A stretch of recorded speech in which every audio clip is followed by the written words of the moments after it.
الحمد لله رب العالمين وأفضل الصلاة وأتم التسليم على أشرف الأنبياء سيدنا محمد وعلى آله وأصحابه أجمعين. اللهم صل وسلم وبارك على سيدنا محمد طب القلوب ودوائها ونور الأبصار وضيائها وعافية الأبدان وشفائها، وصلى الله وسلم وبارك على سيدنا محمد كلما ذكرك الذاكرون وغفل عن ذكرك الغافلون. وبعد، فأعوذ بالله من الشيطان الرجيم. بسم الله الرحمن الرحيم. والصلاة والسلام عليك يا سيدي يا رسول الله وعلى آلك وأصحابك يا سيدي يا حبيب الله. والصلاة والسلام عليك يا سيدي يا رسول الله وعلى آلك وأصحابك يا خير خلق الله. With me today are both the book of Imam Fadl al-Haq Khairabadi rahimahullah ta'ala, Tahqiq al-Fatwa, which was translated from the Farsi original by Maulana Abdul Hakim Sharaf al-Qadri rahimahullah ta'ala, the teacher of Maulana Jamil and the teacher of my teachers also.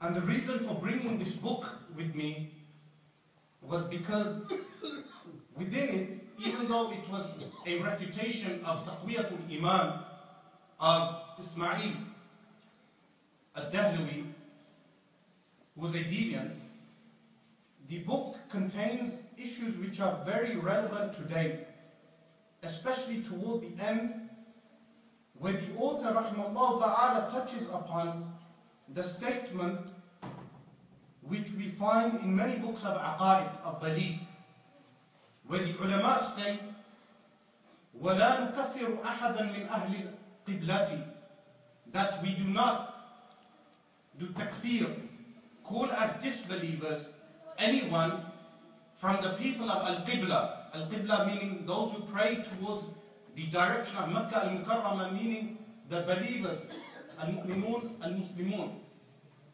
This ibara, this text, as was employed in those times by people who accused Ahl Sunnati wal Jama'ah of being takfiri, like the Khawarij, meaning calling believers as disbelievers unjustly. Al-Imam Fadl al-Haq Khairabadi rahimahullah ta'ala replies to them when they employed this ibara, this text, and today it is used also. For instance, in Al-Aqidah al-Tahawiyah, you find this jumla, this sentence. Even though Al-Imam al-Tahawi rahimahullah ta'ala qualifies this statement by saying that anyone who disbelieves anything known in the religion by necessity, we consider him a disbeliever, people still employ this sentence today to get themselves like a get out of jail card, get themselves out of this problem which they have created for themselves. For instance, Tahir al-Qadri, in fact we should call him Tahir al-Janwi, when he classified believers into two categories, he said mankind is divided into believers and disbelievers, and then believers are divided into two categories, Ahlul Kitab and Muslimun. This is a false categorization.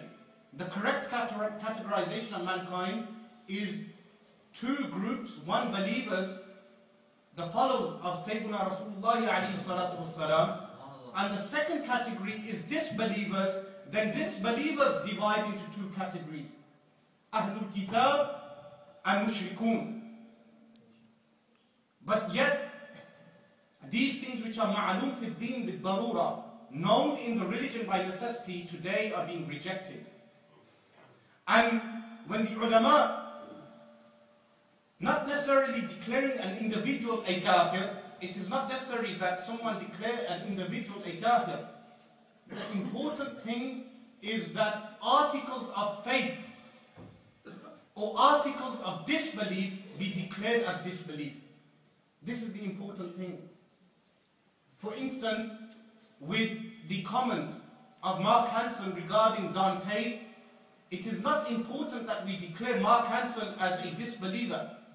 It is important that every Muslim acknowledges that defense of Dante is disbelief. This is why people have fallen into the personality cult, that they will look at the personality being mentioned rather than the issue. It is important today that the issue be tackled and we leave the individual to the ulama to deal with. The important thing for our belief is that we acknowledge disbelief as being disbelief. Regarding Christians and Jews as believers is disbelief, kufr. In fact, even having shak, doubt on the disbelief of Yahud and Nasara is also kufr. As is mentioned by Imam Muhammad bin Yusuf al-Sanusi rahimahullah ta'ala and many ulama of aqaid. Al-Imam Fadl al-Haq Khairabadi rahimahullah ta'ala, after quoting this sentence, states that Mullah Ali Qari rahimahullah ta'ala in his Sharh al-Fiqh al-Akbar, the work of Imam Abu Hanifa rahimahullah ta'ala, and regarding the attribution of this work to Imam Abu Hanifa rahimahullah ta'ala, Fadl Rasul Badayuni rahimahullah ta'ala in his Al-Mu'taqad al-Muntaqad with Imam Ahmad al-Taqan's Al-Mustanad al-Mu'tamad has a note on this subject, whether the work is positively attributed to Imam Abu Hanifa rahimahullah ta'ala. He states, ثم أعلم أن المراد بأهل القبلة الذين اتفقوا على ما هو من ضروريات الدين. That what is meant by the Ahlul Qibla, this is very important, that you understand what is meant by Ahlul Qibla. It is those people who have agreed upon those things known in the religion by necessity. What things are known in the religion by necessity? كَحُدُوثِ الْعَالَمِ, that the world is contingent. What do we mean by contingent? That it was non-existent and it came into existence. Anyone who believes this world is pre-eternal, he becomes a kafir. If someone believes the world is pre-eternal or beginningless, he becomes a kafir. So he's saying that the Ahlul Qibla agree on this fact that the universe is contingent. وَحَشْرِ الْأَجْسَادِ, and they believe also the resurrection of the bodies. If someone rejects, for instance, that people after they die, they will not be resurrected, he becomes a kafir. وَعِلْمِ اللَّهِ تَعَالَى بِالْكُلِّيَّاتِ وَالْجُزْئِيَّاتِ, that Allah subhanahu wa ta'ala has knowledge of all things, kulliyat and juz'iyat, complete things and partial things. وَمَا أَشْبَهَ ذَلِكَ مِنَ الْمَسَائِلِ الْمُهِمَّةِ, and other similar issues. If someone rejects any one of these issues, he becomes a kafir, a disbeliever.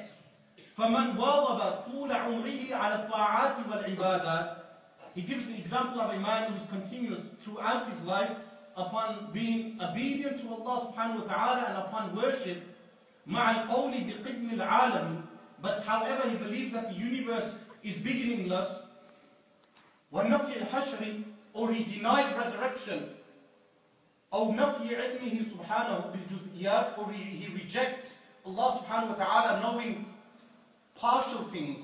There are people who reject this. For instance, Stephen Hawking, in his book, he rejects that if there is a creator, he cannot know partial things. When he talks about these different theories that the physicists have, now you may get many Muslims also holding the same belief after being educated in institutes of disbelief. He states that a man who throughout his life he worships Allah subhanahu wa ta'ala but rejects one article of faith, he is considered a disbeliever. لا يكون من أهل القبلة, such a person is not from Ahlul Qibla because he has rejected an article of faith. So when the statement is mentioned, لا نكفر أحدا من أهل القبلة, we do not consider a disbeliever anyone who is from the people of Al-Qibla. What is meant that the person does not reject an article of faith. If he rejects any one given article of faith, he becomes a disbeliever. وأن المراد بعدم تكفير أحد من أهل القبلة عند أهل السنة, that not considering someone a disbeliever according to from amongst أهل القبلة, according to أهل السنة والجماعة, أنه لا يكفر ما لم يوجد شيء من أمارات الكفر, that he is not considered a disbeliever until hallmarks of disbelief are found upon him. وَعَلَامَاتِهِ وَلَمْ يَصْدُرْ مِنْهُ شَيْءٌ مِنْ مُوجِبَاتِهِ. And as long as anything does not emanate from him which will make him a disbeliever. This is very important, because today people consider Ahlul Sunnati wal Jama'ah as being similar to the Khawarij. The Khawarij are which sect? They are that sect which considered Muslims as disbelievers when Muslims would commit major sins. If someone committed a major sin, the Khawarij would consider them as disbelievers. While the position of Ahlul Sunnati wal Jama'ah is that someone is not considered a disbeliever until he does something which goes against Daruriyatul Deen. Then we have the work of Sharh al-Mawaqif of Sayyid al-Sharif al-Jurjani rahimahullah ta'ala. You know, in Dars al-Nizami, one of the first works we study is Nahmir. Which word? Nahmir. The author of that is Sayyid al-Sharif al-Jurjani rahimahullah ta'ala. Ali bin Muhammad, also known as Sayyid al-Sharif. He has a work known as Sharh al-Mawaqif, which is in Aqaid Belief. He also comments on this statement that we do not consider as disbelievers anyone from the Ahlul Qibla. He states, وَلَا يُكَفَّرُ أَهْلُ الْقِبْلَةِ إِلَّا بِمَا فِيهِ نَفْيٌ لِصَانِعِ الْقَادِرِ الْعَلِيمِ أو شِرْكٍ أو إِنْكَارٍ لِلنَّبُوَّاتِ. That we do not consider anyone from Ahlul Qibla, people who pray towards Makkah al-Mukarramah, as disbeliever unless they negate the Creator, Al-Qadir, Al-Alim, or they commit shirk, or they reject prophethood, like who? Al-Qadiyaniyah.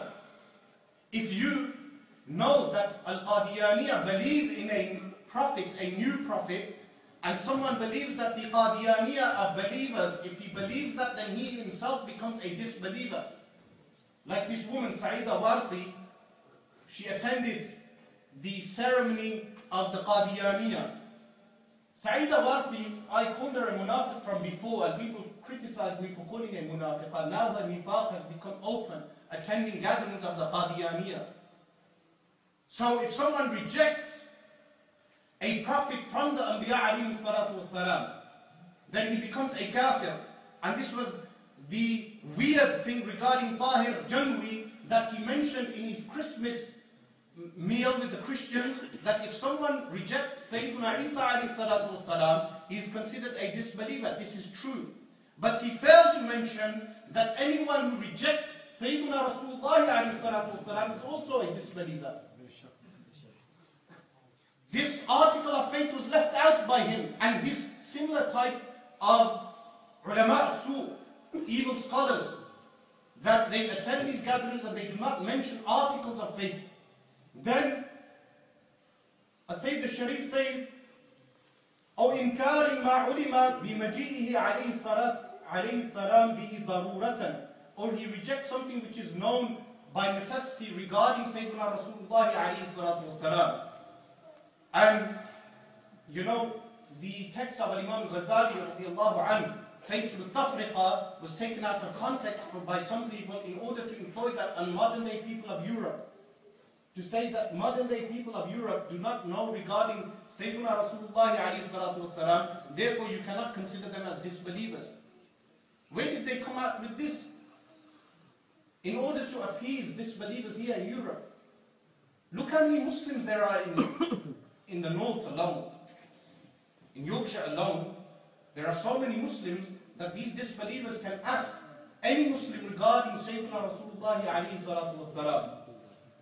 Then he states that أَوِ الْمُجْمَعِ عَلَيْهِ, if someone rejects something which is a matter of consensus, if something is agreed upon by the ummah of Rasulullah alayhi salatu wasalam from the qat'iyat, then he also becomes a disbeliever. Now there are different types of ijma'.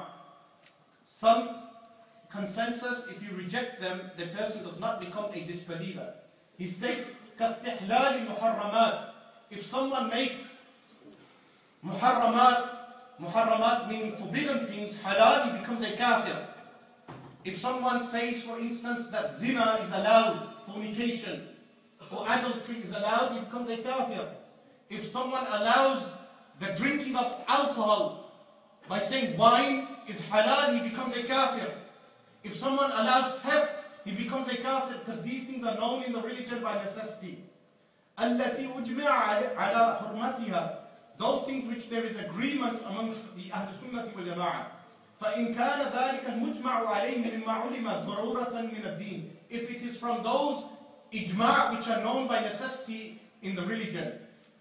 فذلك ظاهر وداخل فيما تقدم ذكره وإلا فإن كان إجماعا ظنيا فلا كفر بمخالفته. He mentions that if it is ijma' dhanni, showing that ijma' dhanni exists.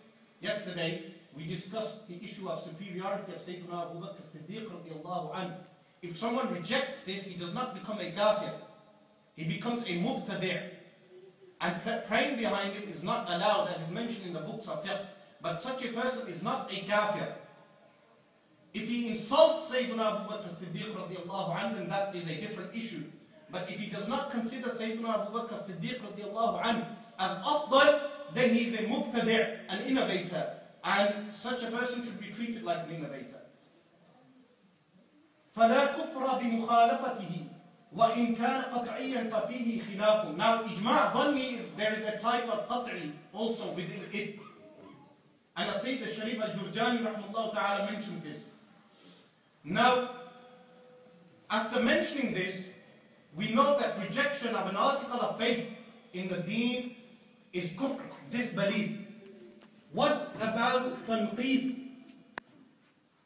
Tanqis meaning what? Mentioning something regarding Sayyidina Rasulullah alayhi salatu, which is an insult. This is also a matter of ijma' amongst the ummah. And remember, when we say ijma', the people of ijma' are the people of Ahl Sunnati wal Jama'ah. There's no i'tibar given to rawafid. So if people are quoting maqalat al-ash'ariyin and saying that there was khilaf, a dispute amongst certain people, and from amongst them were the rawafid, then there's no consideration given to the rawafid, the Shia, in the ijma' in the first place. This is mentioned by the people of Usul like Imam Ghazali radiallahu anhu in al-Mustasfa, and al-Amidi in al-Ihkam fi Usul al-Ahkam, and other ulama. But here we come to the issue of if anyone insults Sayyidina Rasulullah alayhi salatu wasalam, all of you must have this book, Kitab al-Shifa. Put your hands up if you know this book. You know of this book. Very few people. In fact, some of you are not putting up your hands. If you know of this book, Kitab al-Shifa. This book is translated into English also, and inshallah a new edition will be made of this book also in 4 parts. This book is an obligation upon every Muslim to read. And if you have not read this book, then it is an obligation upon you to purchase this book. And if you're not able to read, then have someone read it to you. Especially book 4, because the book is divided into 4 books. Book 4 deals with the issue of anyone insulting Sayyidina Rasulullah alayhi salatu wassalam. And in Al-Mu'taqad Al-Muntaqad Fadl Rasul Al-Badayuni rahimahullah ta'ala, this book is also in Urdu also. I think Al-Allama Mustafa Rida Khan rahimahullah ta'ala translated this into Urdu also. But this book is available in Urdu and Arabic. The chapter regarding Nabuwat, prophethood, there are 2 parts to it. In part 1, he talks about those things which are necessary for prophets, Anbiya alayhi salatu wassalam. In part 2, he talks about insults upon Anbiya alayhi salatu wassalam. This also has been translated, the particular chapter related to insults. And he mentions 7 types of speeches which people can make insulting Sayyidina Rasulullah alayhi salatu wassalam, those which are interpretable and those which are not interpretable, and the ruling on the individual who insults Sayyidina Rasulullah alayhi salatu wassalam. Now we live in a dangerous age.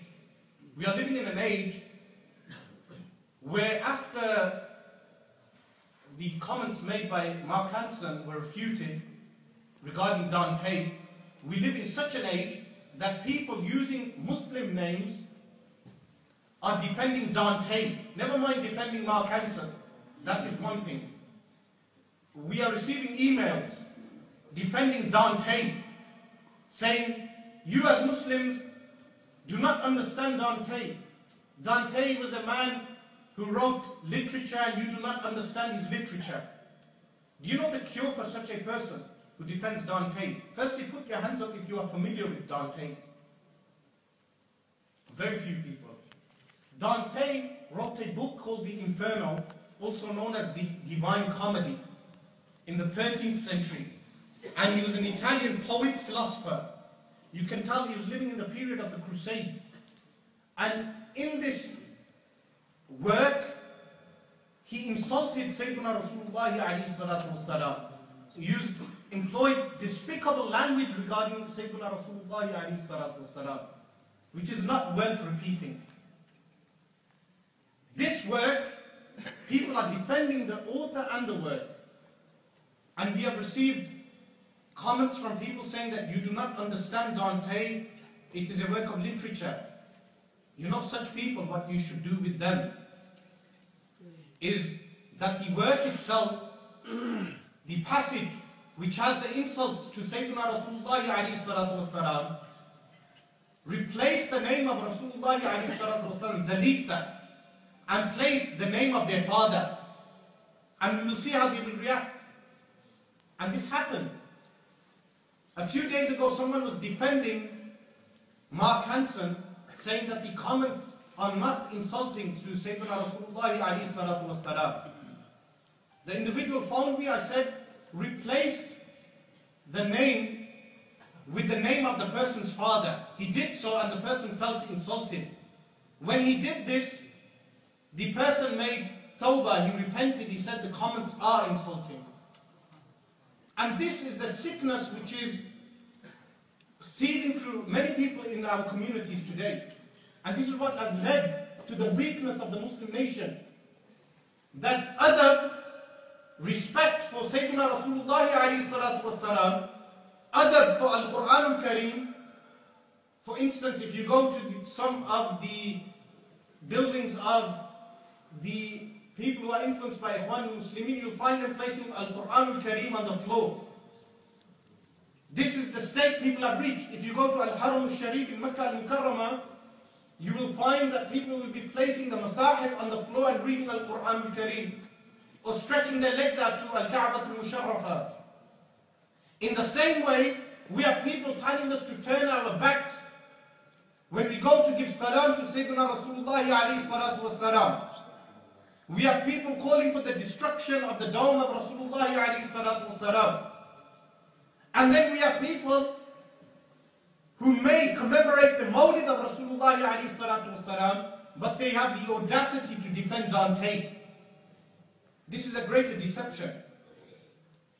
The greater deception is in the one who holds and conducts gatherings of Al-Burdat al-Sharifa, holds and conducts gatherings of Al-Mawlid al-Sharif, covers himself in ijazat from Sunni ulama, and then goes out his way to have the audacity to insult Rasulullah alayhi salatu wasalam by defending Dante.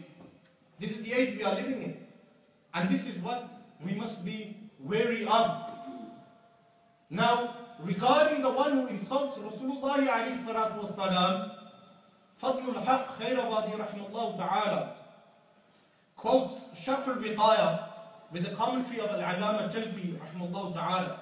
He states, قد اجتمعت الأمة على أن الاستخفاف بنبينا صلى الله عليه وآله وسلم وبأي نبي من الأنبياء كان كفرا. That the Ummah has agreed, there is consensus in the nation of Rasulullah alayhi salatu wasalam, that istighfaf, making light of Rasulullah alayhi salatu wasalam, making a mockery of Rasulullah alayhi salatu wasalam, or with any prophet from the Anbiya alayhi salatu wasalam, is disbelief. Is what? Disbelief. سواء فعله فاعل ذلك استحلالا. That whether the person who has done this thinking it is permissible, أم فعله معتقدا لحرمته, or whether he done this believing it is forbidden. وليس بين العلماء خلاف في ذلك. There is not amongst the ulama any dispute regarding that. وَالَّذِينَ نَقَلُوا الْإِجْمَاعَ فِيهِ أَكْثَرُ مِنْ أَنْ يُحْصَى. That those who have said there is ijma', consensus on this, is more numbers that cannot be counted. The number of ulama who have stated that anyone who insults our Messenger sallallahu alayhi wa sallam or a prophet from the Anbiya alayhi salatu wasalam, that he has committed kufr. Now further down, Al-Alama Jalbi rahimahullah ta'ala states, quoting Al-Imam Qadi Iyad, قال القاضي في الشفاء إن جميع من سب النبي عليه الصلاة والسلام أو عابه أو ألحق به نقصا في نفسه أو نسبه أو دينه أو خصلة من خصاله, that he states that everyone who insults Rasulullah عليه الصلاة والسلام or ascribes a defect to him or ascribes a deficiency to Rasulullah alayhi salatu wasalam, whether in the person of Rasulullah alayhi salatu wasalam, or in the lineage of Rasulullah alayhi salatu wasalam, or in the religion of Rasulullah alayhi salatu wasalam, or in a trait from amongst his traits of Rasulullah alayhi salatu wasalam, or arrada bihi, or shabbahu bi shay'in, or likens him to something, ala tariq al-sabr, by way of insult, or al-izra'i alayhi, or al-tasghiri لشأنه, or make small of the rank of Rasulullah alayhi salatu wasalam, or الغض منه أو العيب له, or ascribes any type of deficiency to Rasulullah alayhi salatu wasalam, فهو ساب له, he is an insulter of Rasulullah alayhi salatu wasalam. وحكمه حكم الساب, that his ruling is the ruling of an insulter. يقتل كما نبينه إن شاء الله تعالى, he is killed as we shall mention shortly. And of course this is in Muslim countries. Nowadays you have to be careful of these terrorist laws. The laws themselves are terrorists, terrorizing people of freedom of speech. I'm not condoning killing, make that very clear. I'm quoting from the book. He states that in an Islamic state you have the person killed. ولا نستثني فصلا من فصول هذا الباب على هذا المقصد ولا نمتري فيه تصريحا كان أو تلويحا. He states we do not doubt this. لا نمتري, we do not doubt that if someone insults Rasulullah alayhi salatu wasalam, he is a kafir, a disbeliever. You see, when the issue comes down to Husam al-Haramain or Imam Ahmad al-Khan rahimahullah ta'ala, it's not limited to Husam al-Haramain, to Deobandiyah. I get some people who dislike Deobandis but say to me, leave these other people alone. Those people have not understood the issue. The issue is not relating to a personal hatred which Imam Ahmad al-Khan rahimahullah ta'ala had for the man living in Saharanpur and Gangoa and Khanabar, whatever the place name is. It's not a personal hatred. It was regarding the issue. No one looks at the issue. Is the most severe against those who insult Rasulullah alayhi salatu wasalam, not the people of Ahnaf, to the extent that what people are naming as Al-Barawiyya, which is Ahl Sunnati wa Jama'ah, Pakistan and India, those people follow the madhab of Imam Malik when it comes to the insulting of Rasulullah alayhi salatu wasalam. And people, converts, who claim to be converts to Al-Islam, and they are converts. They are converts to Al-Islam, ascribing themselves to the Maliki school and going to that country and telling people, we love your cheese. Why are you telling them Muslims love your cheese? Go and tell them that you have insulted the most sacred thing to us, that if someone insulted the Holocaust in the UK or in Europe, in some countries in Europe, he is arrested. If someone made cartoons of the Holocaust, he would be arrested. Or if you insult the army in this country, if you insult the British army, that is the most sacred thing to the people here, the army. An army that kills and pillages abroad, they will feel insulted. So when you are conveying a message on our behalf, let them know how insulted we are. Or has our iman weakened to such an extent that when our parents are insulted, we become more fired up and angry. But when Rasulullah alayhi salatu wasalam, a mockery is made of Rasulullah alayhi salatu wasalam, we do not even speak with our tongues. Because we're not condoning violence here. We're saying to people, and write with your pen and speak with your tongue. That's the minimum. which a person can do today. Because the Sultan is gone. The Ottoman Empire is gone. We have no Sultan with a sword until Imam al-Mahdi radiallahu anhu will appear. So, أو عبث في جهة العزيز بسخف من الكلام, ascribes to him, to his noble rank, some despicable speech, وهجر ومنكر, or something rejectful من القول, from any saying وزور, or any ascription or accusation, أو عيره بشيء ما جرى من البلاء, or ascribes to him some kind of defect which has come about as when Rasulullah ﷺ went through some trials, like in Uhud, and someone describes him in a despicable way, وَالْمِحْنَةِ عَلَيْهِ أَوْ غَمَسَهُ بِبَعْدِ الْعَوَارِضِ الْبَشَرِيَّةِ الْجَائِزَةِ, or even when describing Rasulullah ﷺ as a human, and in the process of describing Rasulullah ﷺ as a human, the person places the rank of Rasulullah ﷺ like the way someone would describe, like some of the Deobandiyah in Birmingham have done. Some of them would say to the young kids, وَلِيَّذُ بِاللَّهِ, I do not want to repeat that speech. But these things do happen. Why? Because those people have not, their food is not being brought up on the Shifa of Imam Qadi Iyad, rahimahullah ta'ala. We have been reading this book since the age of 12 when it was first available in English, and then reading it in the Arabic language and reading its commentaries. This is the mother book on this issue. This book is a must for everyone in this gathering to get. Those who read Urdu, it is available in Urdu. Those who read Arabic, get the original Arabic. And those who read English, get the original English. And if you cannot read it all, the minimum is to read a page daily. This is an obligation. He states that even ascribing those things which are allowed for Rasulullah ﷺ, when describing them for Rasulullah ﷺ, a person must use the utmost adab and respect in describing Rasulullah ﷺ. Then Al-Imam Qadi Iyad rahimahullah ta'ala states, قال محمد بن السحنون أجمع العلماء على أن شاتم النبي صلى الله عليه وآله وسلم والمتنقص له كافر. That Muhammad bin Sahnun, who was one of the ulama of the Malikiyah, he states that the ulama have consensus and agreement that the one who insults Rasulullah ﷺ or finds defects with Rasulullah ﷺ is a kafir. A disbeliever is what? A kafir. وَالْوَعِيدُ جَارٍ عَلَيْهِ, and the punishment will come about upon him بِعَذَابِ اللَّهِ تَعَالَى, with the punishment of Allah subhanahu wa ta'ala. وَحُكْمُهُ is ruling in the ummati, according to the nation, al-qatlu is to be killed. وَمَنْ شَكَّ فِي كُفْرِهِ وَعَذَابِهِ فَقَدْ كَفَرَ, and whoever doubts his disbelief, and his punishment is also a kafir. And this is what Imam Ahmad al-Khan rahimahullah ta'ala meant when he placed this clause, مَنْ شَكَّ فِي كُفْرِهِ وَعَذَابِهِ فَقَدْ كَفَرَ. If you present an insulting statement to an alim, the minimum the alim must say is that the statement is kufr. The statement is disbelief. Whether he disagrees with you regarding the attribution of that statement to a specific individual, that is a different issue.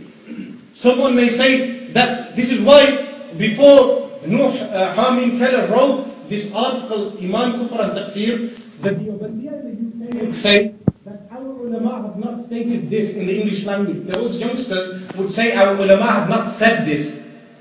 They would deny that the ulama have said this. Since Hamim Keller has written the article Iman Kufr and Takfir, they are saying that our scholars have said this and it is not kufr. It is not disbelief. So he has made the situation worse.